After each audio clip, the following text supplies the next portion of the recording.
Oui, aujourd'hui, je te parle de traitement spirituel.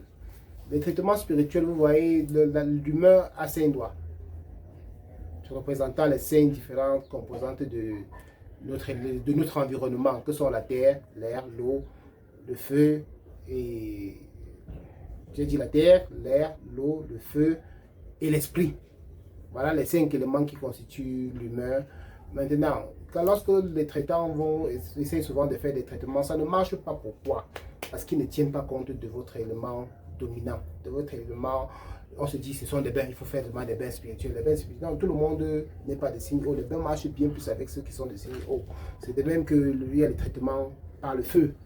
Ceux qui sont de l'esprit feu, les traitements du feu leur conviennent encore plus et ont des portées plus grandes parce qu'ils se retrouvent dans leur élément.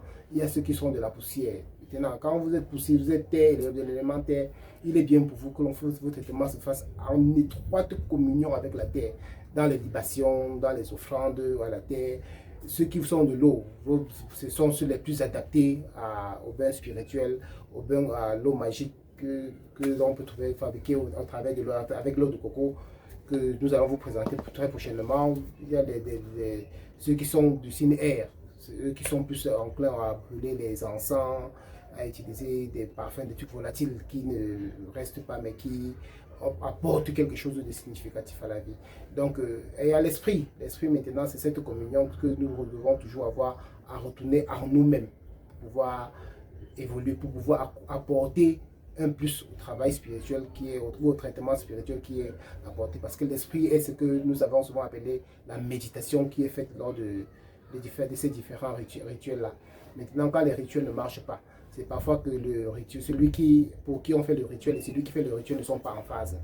Soit l'un n'est pas en phase avec les éléments de la nature qui ont été utilisés, soit les deux ne sont même pas en phase, et même ayant utilisé les bons éléments, les choses ne marchent pas. On se dit, oh, ils ont fait ceci, ils ont fait cela. Donc, je vous invite à désormais savoir quelle est la nature, quel est votre élément porteur. Est-ce que vous êtes de terre, d'air, d'eau, de feu, pour savoir si le traitant qui veut administrer un traitement sur vous tient compte de cela avant de faire son traitement. Sinon, ce serait qu'on pourrait prendre de l'eau pour éteindre la flamme divine en vous. On pourrait prendre de l'eau pour évaporer l'esprit de l'eau bien qui vous a été donné en cadeau et vous mettre dans trop de tourments.